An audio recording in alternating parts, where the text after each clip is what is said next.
ಅಬ್ರಹಾಮನ ಕುಟುಂಬವು ಕೂಡ ಶಾಪಗ್ರಸ್ತ ಕುಟುಂಬವಾಗಿತ್ತು. ದೇವರು ಕರೆದಾಗ, ದೇವರ ವಾಕ್ಯಕ್ಕೆ ವಿಧೇಯನಾದಾಗ ಅಬ್ರಹಾಮನ ಕುಟುಂಬ ಆಶೀರ್ವಾದವಾಗಿ ಮಾರ್ಪಡ್ತು. ಇವತ್ತು ನಿನ್ನ ಕುಟುಂಬ ದೇವರ ವಾಕ್ಯವನ್ನು ನೀವು ಕೇಳಿಸ್ಕೊಂಡಿದ್ದೀರಿ. ಆ ವಾಕ್ಯದಂತೆ ನೀವು ಜೀವಿಸುವಾಗ ನಿಮ್ಮ ಕುಟುಂಬಗಳು ಕೂಡ ಪರಲೋಕದ ಕುಟುಂಬಗಳಾಗ್ತದೆ, ಆಶೀರ್ವಾದದ ಕುಟುಂಬಗಳಾಗ್ತದೆ. ಶಾಪದ ಕಟ್ಟುಗಳು ಮುರಿದು ಬೀಳ್ತವೆ. ಪ್ರಿಯರೇ, ಎಲ್ಲರೂ ಕೂಡ ವಿಶ್ವಾಸದಿಂದ ಎಲ್ಲರೂ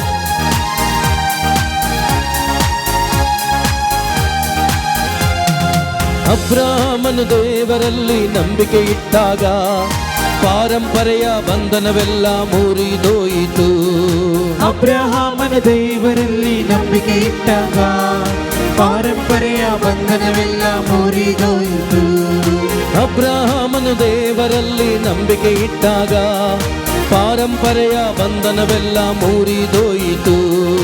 ಅಬ್ರಹಾಮನ ದೇವರಲ್ಲಿ ನಂಬಿಕೆ ಇಟ್ಟಾಗ ಪಾರಂಪರೆಯ ಬಂಧನವೆಲ್ಲ ಮುರಿದೋಯಿತು.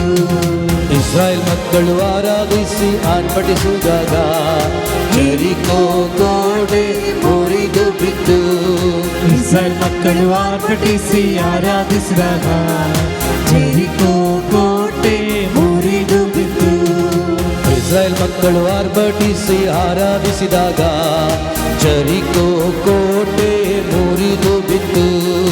ಇಸ್ರಾಯೇಲ್ ಮಕ್ಕಳು ಆರ್ಭಟಿಸಿ ಆರಾಧಿಸಿದಾಗ ಜೆರಿಕೋ ಕೋಟೆ ಮುರಿದು ಬಿತ್ತು. ಬೇಡಿದರೆ ದೊರೆಯುವುದು, ಹುಡುಕಿದರೆ ಸಿಕ್ಕುವುದು, ತಟ್ಟಿದರೆ ತೆರೆಯುವುದು ಮುಚ್ಚಲ್ಪಟ್ಟ ಬಾಗಿಲು. ಬೇಡಿದರೆ ದೊರೆಯುವುದು, ಹುಡುಕಿದರೆ ಸಿಕ್ಕುವುದು, ತಟ್ಟಿದರೆ ತೆರೆಯುವುದು ಮುಚ್ಚಲ್ಪಟ್ಟ ಬಾಗಿಲು. ಬೇಡಿದರೆ ದೊರೆಯುವುದು, ಹುಡುಕಿದರೆ ಸಿಕ್ಕುವುದು, ತಟ್ಟಿದರೆ ತೆರೆಯುವುದು ಮುಚ್ಚಲ್ಪಟ್ಟ ಬಾಗಿಲು. ಬೇಡಿದರೆ ದೊರೆಯುವುದು, ಹುಡುಕಿದರೆ ಸಿಕ್ಕುವುದು, ತಟ್ಟಿದರೆ ತೆರೆಯುವುದು ಮುಚ್ಚಲ್ಪಟ್ಟ ಬಾಗಿಲು. ಆರಾಧನೆಯಲ್ಲಿ ವಿಷದ ಬಂಧನವಿಲ್ಲ, ಸ್ತುತಿಯಲ್ಲಿ ಬೀಳದಂತ ಕೋಟೆ ಇಲ್ಲ. ಆರಾಧನೆಯಲ್ಲಿ ಬಿಚ್ಚದಂತ ಬಂಧನವಿಲ್ಲ, ಸ್ತುತಿಯಲ್ಲಿ ಬೀಳದಂತ ಕೋಟೆ ಇಲ್ಲ.